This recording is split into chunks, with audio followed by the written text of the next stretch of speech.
जय श्री राधे कृष्ण। आप सभी का हमारे YouTube चैनल पे बहुत बहुत स्वागत है। आइए जानते हैं मोक्षदा एकादशी व्रत के शुभ मुहूर्त के बारे में, पारण समय के बारे में, पूजन विधि के बारे में, व्रत नियम के बारे में, महत्व के बारे में, इस दिन क्या करना चाहिए, नहीं करना चाहिए, और फिर सुनेंगे मोक्षदा एकादशी व्रत की कथा। आप सभी भक्तों को मोक्षदा एकादशी व्रत की ढेर सारी शुभकामनाएं। आप सभी के जीवन में भगवान विष्णु माता लक्ष्मी की कृपा से आप सभी को सभी प्रकार के सुख और समृद्धि की प्राप्ति हो।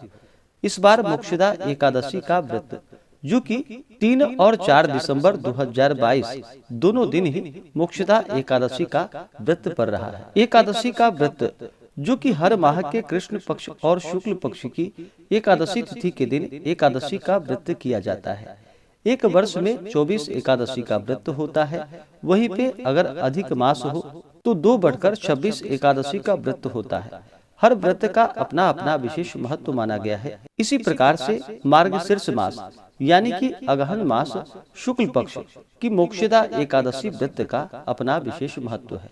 यह सभी प्रकार के पापों को नष्ट करने वाला है तथा पितरों का भी उद्धार करने वाला है। जो भी जातक एकादशी का व्रत करते हैं उन्हें एकादशी व्रत के लिए जो कि 10वीं के दिन से व्रत के नियमों का पालन करना चाहिए। 10वीं तिथि के दिन जो कि सूर्यास्त होने से पहले है, शुद्ध और सात्विक आहार ग्रहण करनी चाहिए। उसके बाद फिर अपने दांतों को अच्छे तरह से साफ कर लेनी चाहिए और 10वीं की रात्रि में जो कि भगवान नाम का स्मरण करते हुए ब्रह्मचर्य का पालन करते हुए सोना चाहिए।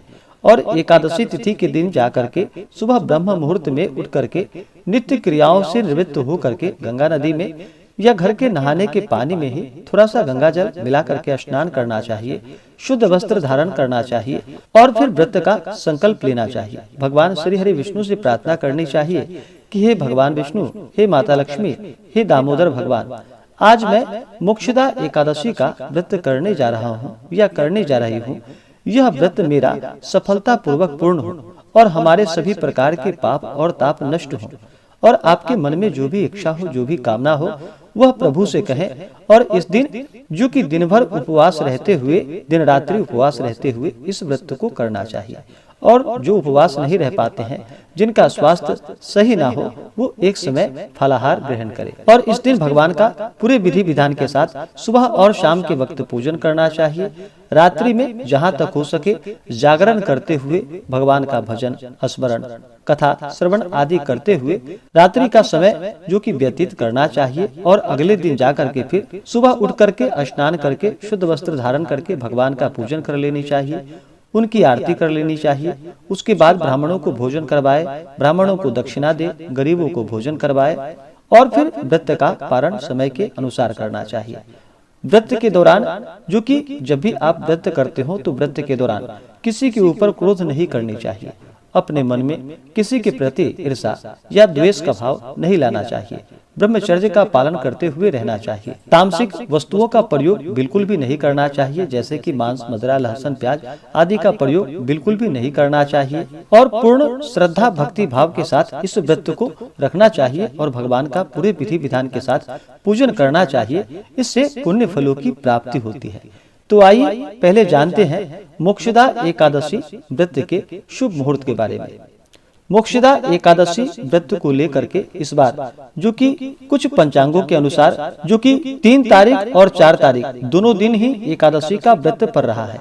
तो पहले जानते हैं एकादशी व्रत के शुभ मुहूर्त के बारे में। एकादशी तिथि प्रारंभ समय जो कि 3 दिसंबर 2022 दिन शनिवार सुबह 5:40। यह समय सनातन पंचांग के अनुसार है और वाराणसी पंचांग के अनुसार एकादशी तिथि प्रारंभ जो कि सुबह 8:26 पे है। एकादशी तिथि की जो समाप्ति होगी वह 4 दिसंबर 2022 दिन रविवार सुबह 5:36। यह समय सनातन पंचांग के अनुसार है और एकादशी तिथि की समाप्ति वाराणसी ऋषिकेश पंचांग के अनुसार समय जो कि सुबह 7:24। और द्वादशी तिथि की जो समाप्ति होगी वह 5 दिसंबर 2022 दिन सोमवार को सुबह 6 बजे। यह समय सनातन पंचांग के अनुसार है और वाराणसी ऋषिकेश पंचांग के अनुसार द्वादशी तिथि की समाप्ति 5 दिसंबर को जो कि सुबह 6:52 पे है। जो भी एकादशी का व्रत करने वाले हैं, अगर आप जो शुद्ध रूप से द्वादशी युक्त एकादशी का व्रत करते हैं सूर्योदय व्यापनी के अनुसार, ऋषिकेश वाराणसी पंचांग के अनुसार, तो यह व्रत 4 दिसंबर 2022 दिन रविवार को एकादशी का व्रत किया जाएगा। अगर सनातन पंचांग के अनुसार समय देखें तो उसके अनुसार एकादशी तिथि प्रारंभ 3 दिसंबर को सुबह 5:40 पे है और सूर्योदय का जो समय है वह सुबह 6:18 है। तो इसके अनुसार सनातन पंचांग के अनुसार आप 3 दिसंबर 2022 दिन शनिवार को भी व्रत रख सकते हैं।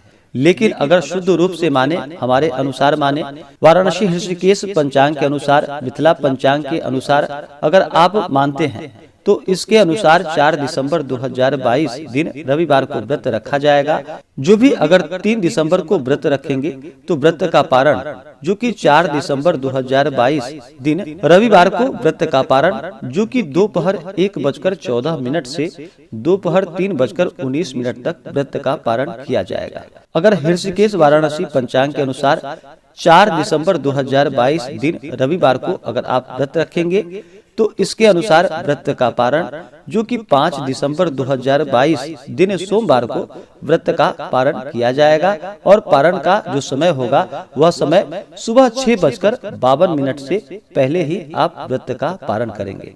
अगर आप ऋषिकेश वाराणसी पंचांग को मानते हो तो इसके अनुसार आप मोक्षदा एकादशी का व्रत वह 4 दिसंबर को रखेंगे और सनातन पंचांग के अनुसार भी 4 दिसंबर को व्रत बतलाया गया है, लेकिन समय के अनुसार 3 दिसंबर को व्रत पड़ रहा है। अगर उसके अनुसार अगर आप व्रत रखते हैं तो फिर 3 दिसंबर को व्रत रखेंगे। तो आप अपने अपने अनुसार इस व्रत को रखें। लेकिन हमारे अनुसार अगर आप रखना चाहें या वाराणसी ऋषिकेश पंचांग के अनुसार तो 4 दिसंबर 2022 दिन रविवार को व्रत रखें और 5 दिसंबर 2022 दिन सोमवार को व्रत का पारण करें। इस बार मोक्षदा एकादशी व्रत का पारण, जो कि गौमूत्रेण पारणम, गौमूत्र से व्रत का पारण किया जाएगा। यह अगर संभव ना हो तो आप तुलसी दल और जल से व्रत का पारण करें। उसके बाद पारण करने के बाद फिर आप शुद्ध और सात्विक आहार बिना प्याज लहसुन का ग्रहण करें। अब आइए जानते हैं राहु काल समय के बारे में। 3 दिसंबर 2022 दिन शनिवार को जो राहु काल का समय होगा वह समय सुबह 8:57 से सुबह 10:17 तक राहु काल का समय होगा। तो राहु काल समय के दौरान कोई भी शुभ कार्य या नया कार्य नहीं करना चाहिए, यह लाभकारी नहीं होता है। तो इस बात का ध्यान रखें। आप राहु काल समय को छोड़ करके उसके बाद ही भगवान का पूजन करें या उससे पहले पूजन करें, लेकिन राहु काल के समय में कोई भी शुभ कार्य या नया कार्य नहीं करना चाहिए, यह लाभप्रद नहीं होता है। और 4 दिसंबर को राहु काल का समय, जो कि दोपहर 3:37 से शाम 4:56 तक राहु काल का समय होगा। 3 दिसंबर को योग, जो कि व्यतिपात योग, अगले दिन सुबह 4:33 तक, उसके बाद वरियान योग होगा जो कि रात्रि 3:39 तक, उसके आगे फिर परिधि योग होगा। नक्षत्र, जो कि 3 दिसंबर को रेवती नक्षत्र, जो कि अगले दिन सुबह 6:17 तक होगा, उसके बाद फिर उसके आगे अश्विनी नक्षत्र होगा। जो भी एकादशी का व्रत करते हैं उन्हें एकादशी के दिन भगवान का पूरे विधि विधान के साथ पूजन करना चाहिए। इस दौरान जो कि किसी के ऊपर क्रोध ना करे, जहाँ तक हो सके भगवान नाम का स्मरण आदि करते रहे। ओम नमो भगवते वासुदेवाय, इन मंत्रों का जप करते रहे या रामकृष्ण नारायण आदि विष्णु के सहस्त्र नाम को कंठ का भूषण बनाए और भगवान का स्मरण भजन कीर्तन करते हुए ही समय को व्यतीत करना चाहिए। इस दिन किसी भी निंदक आदि से बात नहीं करनी चाहिए। अगर ऐसे व्यक्ति से अगर आप बातचीत कर लेते हैं भूलवश, तो भगवान सूर्य नारायण के दर्शन करके उसके बाद फिर भगवान श्री हरि का पूजन करके उनसे क्षमा याचना मांगनी चाहिए। भगवान के पूजन के लिए भगवान को तुलसी दल अवश्य ही चढ़ाना चाहिए। तो इस कारण से आप शनिवार के दिन ही तुलसी दल तोड़ करके रख ले, उसके बाद ही उसका भगवान के पूजन के लिए प्रयोग करे और फिर व्रत के पारण के लिए ही शनिवार को ही तुलसी दल तोड़ ले, व्रत का पारण करे। भगवान विष्णु को अक्षत नहीं चढ़ाया जाता है, तो इस बात का ध्यान रखें। तो अक्षत की जगह भगवान विष्णु को तिल और जौ चढ़ानी चाहिए। एकादशी के दिन चावल ग्रहण नहीं करना चाहिए। कहा जाता है एकादशी के दिन चावल ग्रहण करने से रेंगने वाले जीवों के रूप में जन्म लेना पड़ता है और एकादशी के दिन चावल ग्रहण करने से पाप का भागी माना जाता है। इस कारण से घर के परिवार के सभी सदस्यों को भी एकादशी के दिन चावल ग्रहण नहीं करनी चाहिए। आप द्वादशी के दिन जा करके जो भी व्रत धारक है वो व्रत का पारण करके उसके बाद फिर चावल ग्रहण कर सकते, लेकिन शुद्ध और सात्विकता के साथ ही। जब भी आप व्रत करते हैं तो व्रत के बाद जो कि बिना प्याज लहसुन का ही भोजन ग्रहण करना चाहिए। इस दिन भगवान श्री हरि विष्णु, माता लक्ष्मी और दामोदर भगवान का पूजन जो कि सुबह और शाम के वक्त करना चाहिए। इस दिन पूजन के लिए चाहिए कि एक अच्छा सा जगह ले, उस जगह को अच्छे से पवित्र करे, जैसे कि अपने घर के ईशान कोण में या जहाँ भी आपका जगह हो उस जगह को अच्छे से पवित्र करके वहाँ पे एक चौकी लगाए। चौकी पे भगवान श्री हरि विष्णु के लिए पीला वस्त्र और माता लक्ष्मी के लिए लाल वस्त्र बिछाए। अपने लिए एक आसन लगाए। आसन पे पूर्व या उत्तर दिशा की ओर मुख करके बैठे और सबसे पहले जल से अपना शुद्धिकरण करे। उसके बाद फिर चंदन लगाए, हाथ में मौली यानी कि कच्चा सूता बांध ले। अगर आप विशेष प्रकार से इतने बृहद रूप से ज्यादा करके अगर भगवान का इस दिन पूजन ना कर पाए तो कम से कम एकादशी के दिन स्नान करके कम से कम भगवान विष्णु को इस दिन जल, पुष्प, धूप, दीप, नैवेद्य आदि से भगवान का पूजन करे और तुलसी दल भगवान को अवश्य ही चढ़ाए। कम से कम इतना काम अवश्य ही करे। अगर आपके पास समय हो तो आप अच्छे प्रकार से पूरे विधि विधान के साथ पूजन कर सकते हैं। और सबसे पहले पूजन में किसी भी प्रकार का शुभ कार्य या मांगलिक कार्य करते हैं तो सबसे पहले भगवान गणेश जी का पूजन करना चाहिए। तो भगवान गणेश जी का पूजन करे और उनसे प्रार्थना करे कि हे भगवान गणेश, हे विघ्नहर्ता गणेश, आज मैं मोक्षदा एकादशी का व्रत करने जा रहा हूँ या करने जा रही हूँ। यह व्रत मेरा निर्विघ्न पूरा हो और हमें पुण्य फलों की प्राप्ति हो। आप हमारे कार्यों की सिद्धि के लिए हमें आशीर्वाद प्रदान करें। इस प्रकार से भगवान गणेश जी से प्रार्थना करे और भगवान गणेश जी का पूरे विधि विधान के साथ पूजन करे। गणेश जी को विशेषकर दुर्वा दल अवश्य ही चढ़ाए, उन्हें सिंदूर चढ़ाए और लड्डू का भोग लगाए। उसके बाद फिर कलश देवता का पूजन करे। कलश में तीर्थों का, वरुण आदि देवताओं का आवाहन करे। कलश के नीचे थोड़ा सा मिट्टी रखे, उसके ऊपर से सप्तधान्य या जौ आदि रखे, उसके ऊपर से कलश को स्थापित करे। कलश में जल डाले, सुपारी डाले, द्रव्य दक्षिणा उसमें कुछ पैसा सिक्का डाले, उसमें फिर आम का पल्लव डाले और उसके ऊपर से चावल से भरा हुआ पूर्ण पात्र रखें और उसके ऊपर से एक पानी वाला नारियल रखे। कलश में वरुण आदि देवताओं का आवाहन करे, तीर्थों का आवाहन करे। उसके बाद फिर नवग्रह इंद्रादि 10 दिक्पाल देवताओं का पूजन करे। दिन में पूजन होने पर सूर्यादि पंचदेवता का पूजन करे और रात्रि में पूजन होने पर गणपत्यादि पंचदेवता का पूजन करना चाहिए। इसके बाद फिर भगवान विष्णु, माता लक्ष्मी और दामोदर भगवान श्री कृष्ण का पूजन करे। इस दिन भगवान विष्णु का जो कि जल से अभिषेक करे, पंचामृत से अभिषेक करे, शुद्ध गंगा जल से भगवान का अभिषेक करे। उसके बाद भगवान विष्णु को पीला वस्त्र चढ़ाए, यज्ञोपवीत उन्हें अर्पित करे। उसके बाद फिर भगवान को तिल चढ़ाए, काले तिल या सफेद तिल भगवान श्री हरि विष्णु को अर्पित करे। ध्यान रखें कि भगवान विष्णु के ऊपर अक्षत नहीं चढ़ाया जाता है, अक्षत के जगह उन्हें तिल चढ़ाए। तो भगवान को तिल चढ़ाए। उसके बाद भगवान को तुलसी दल अर्पित करे।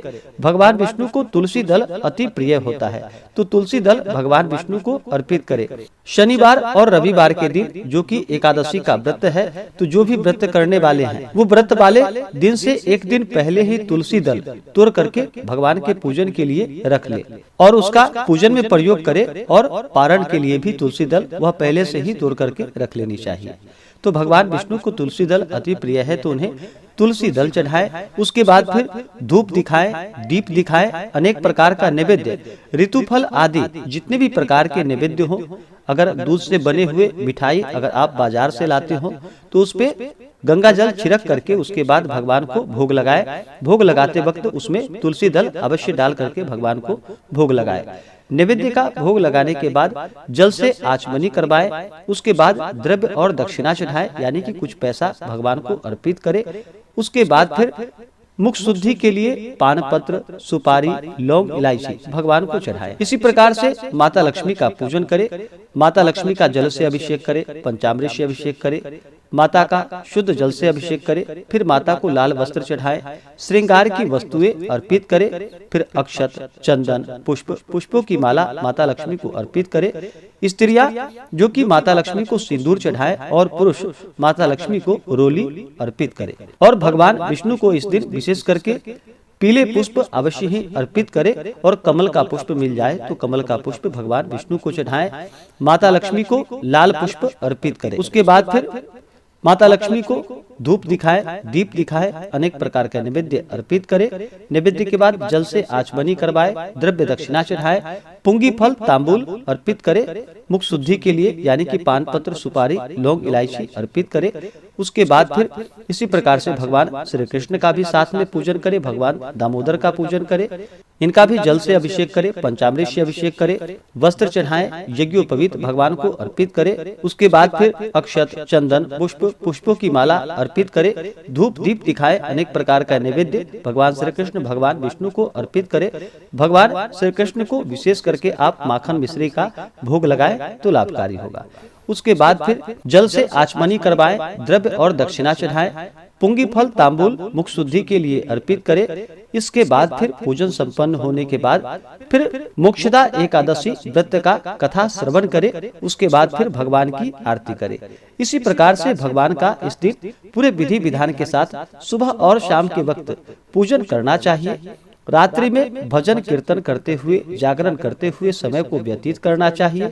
और अगले दिन जाकर के फिर द्वादशी तिथि के दिन सुबह उठ करके स्नान कर ले, शुद्ध वस्त्र धारण करके भगवान का पूजन और आरती करे। इसके बाद फिर ब्राह्मणों को भोजन करवाए। अगर ब्राह्मणों को भोजन करवाने का समय ना मिल पाए तो उनके निमित्त जो कि आप अन्न सीधा आदि छू करके, जैसे कि आटा, दाल, चावल, गेहूं जो भी आप दान करना चाहते हो अन्न के निमित्त, तो उसके निमित्त निकाल करके रख दे और अपने आस पड़ोस जहाँ भी मंदिर हो या ब्राह्मण हो तो उन्हें वह दान की वस्तुएं अन्न आदि प्रदान करे। ब्राह्मणों को दान और दक्षिणा दे, गरीबों को भोजन कराए। इसके बाद फिर व्रत का पारण समय के अनुसार करे। अब आइए सुनते हैं मोक्षदा एकादशी व्रत की कथा। अगर आप एकादशी व्रत के उपलक्ष्य में ब्राह्मण दक्षिणा, अन्नदान, वस्त्रदान आदि के लिए देना चाहते हो, अगर आपकी श्रद्धा हो तो आप अपने श्रद्धा और सामर्थ्य के अनुसार हमें डिस्क्रिप्शन में जाकर के वहां से गूगल पे, फोन पे या अकाउंट नंबर के माध्यम से आप अपने श्रद्धा और सामर्थ्य के अनुसार हमें ब्राह्मण दक्षिणा प्रदान कर सकते हैं। तो आइए सुनते हैं मोक्षदा एकादशी व्रत की कथा। तो बोलिए प्रेम से भगवान श्री हरि विष्णु की जय, माता लक्ष्मी की जय, एकादशी माता की जय, दामोदर भगवान की जय, सर्व देवी देवता की जय। एक बार युधिष्ठिर भगवान श्री कृष्ण से बोले कि हे जनार्दन, आपको नमस्कार है।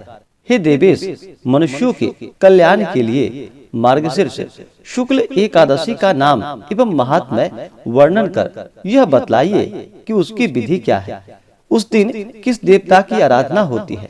तब महाराज युधिष्ठिर के ऐसे वचन को सुनकर भगवान श्री कृष्ण कहने लगे कि हे पांडुनंदन, तुम धन्य हो जो इस प्रकार लोक उपकारी के लिए तुमने यह प्रश्न किया है। अच्छा, सावधान होकर तुम सुनो। यह एकादशी जो कि मनुष्यों के अनेक पापों को नष्ट करने वाली है, इसका नाम मोक्षदा है। इसमें गंध, पुष्प, धूप, दीप, नैवेद्य, नृत्य, गीत, खोटोपचार पूर्वक सब भक्ति दामोदर भगवान की पूजा करनी चाहिए। इस विषय में एक अनुपम पौराणिक इतिहास मैं तुम्हें सुनाता हूँ, जिसके सुनने मात्र से वाजपेयी यज्ञ का पुण्य फल प्राप्त होता है। नरक में गए हुए माता और पिता एवं अन्य परिवार वाले भी अवश्य ही स्वर्गलोक को प्राप्त होते हैं। अस्तु, आप उस कथा को सावधान पूर्वक सुनिए। हे राजन, पवित्र गोकुलपुरी में किसी समय पहले एक वैखानस नाम का राजा राज्य किया करता था। वह राजा अपनी प्रजा का पुत्र के समान पालन पोषण किया करता था। उसके राज्य में चारों वेदों को जानने वाले कर्मिष्ठ ब्राह्मण निवास करते थे। एक दिन रात में राजा ने स्वप्न में देखा कि उसके पूज्य पिताजी महाभयानक नरक में पड़े हैं और राजा को देखकर प्रार्थना करने लगे कि हे पुत्र, कोई उपाय कर, मुझे इस भीषण यातनाओं से बाहर करो। प्रातः काल उठने पर राजा का मन परम खिन्न था। वह यही सोच रहा था कि किस प्रकार अपने पूज्य पिताजी को नरक से बाहर करे। बहुत कुछ विचार करने पर भी वह जब कोई विचार नहीं कर पाया, तब राज दरबार में जाकर उत्तम विद्वानों, ज्योतिषियों और तपस्वियों को बुलाकर तथा रात के स्वप्न का समुचित वृत्तांत बतलाकर सब लोगों से प्रार्थना कर निवेदन किया कि कोई ऐसा उपाय निकाला जाए कि जिससे मेरे पिता का उद्धार इस महानरक से हो, क्योंकि उनकी दशा पर मुझे अत्यंत ही खेद और दुख है। यह मेरा राज्य, सुख और ऐश्वर्य सारा का सारा एकदम निरर्थक है। हाथी, घोड़ा, धन, संपत्ति, स्त्री, पुत्र एवं परिवार मुझे कुछ भी आनंद कर प्रतीत नहीं होता। नहीं सोचता कि मैं क्या करूं और कहां जाऊं और किस प्रकार पूज्य पिताजी के कष्टों का निवारण करूं। उस सामर्थ्यवान पुत्र का जीना किस काम का, जिसके पूर्वज नरक में पड़े हो। राजा के हृदय के ऐसे उद्गार को सुनकर ब्राह्मणों ने एक स्वर में कहा कि राजन, यहाँ से समीप ही परवर्तक मुनि का आश्रम है। वह महामुनि भूत, भविष्य एवं वर्तमान तीनों लोकों के ज्ञाता है। वह आपको कोई न कोई युक्ति अवश्य ही बतलाएंगे। ब्राह्मणों की ऐसी वाणी को सुनकर राजा ने परवर्तक मुनि के आश्रम की ओर प्रस्थान किया। वह आश्रम कैसा था? वहाँ पर अनेक शांत चित्त योगी, ऋषि, मुनि और तपस्वी अपने अपने धार्मिक कार्यों में संलग्न थे। वह स्थान चतुर्वेद ज्ञाता वेदज्ञों से परिपूर्ण था। ऐसे ऐसे महात्माओं से घिरे हुए परवर्तक मुनि अत्यंत तेजोमय, दूसरे ब्रह्मा के समान ही दिखलाई पड़ रहे थे। राजा ने मुनि को साष्टांग नमस्कार किया। मुनि ने आशीर्वाद देकर उसके परिवार और राज्य के कुशल समाचार उनसे पूछा। राजा ने कहा कि हे भगवान, आपकी कृपा से परिवार एवं राज्य सभी कुशल पूर्वक है। यद्यपि राज्य में किसी प्रकार की बाधा एवं विघ्न नहीं है, तथापि कुछ मानसिक कष्ट इस समय अवश्य कष्ट दे रहे हैं। उन्हीं के निवारणार्थ आपकी सेवा में मैं उपस्थित हुआ हूँ। आशा ही नहीं, विश्वास है कि अब आपकी दया से वे भी दूर हो जाएंगे। राजा के ऐसे वचन को सुनकर मुनि ध्यान अवस्थित हो भविष्य का चिंतन करने लगे। एक मुहूर्त बाद ही आंखें खोल कहने लगे कि राजन, तू अपने पापी पिता की यातनाओं से दुखी होकर यहाँ पर आयो है। तेरे पिता ने कामवश अपनी एक स्त्री का ऋतु भंग किया था। ऐसे पाप के फल स्वरूप वह नरक यातना भोग रहा है। मुनि के ऐसे वचन को सुनकर राजा ने कहा कि भगवान, किस दान, पुण्य एवं व्रत से मैं उनका उद्धार कर सकता हूँ। कुछ विचार कर मुनि ने कहा कि राजन, अगहन मास के शुक्ल पक्ष की एकादशी का व्रत आप जो कि सपरिवार सहित कीजिए और उसका पुण्य अपने पिता के लिए अर्पण कीजिए, तो अवश्य ही आपके पिता का उद्धार होगा। राजा ने मुनि के आश्रम से आकर उनकी आज्ञा अनुसार सपरिवार एकादशी का व्रत कर उसका पुण्य अपने पिता को अर्पण कर दिया। फलस्वरूप उसके पिता को नरक से निकाल एक दिव्य विमान में बैठाकर स्वर्ग भेजा गया।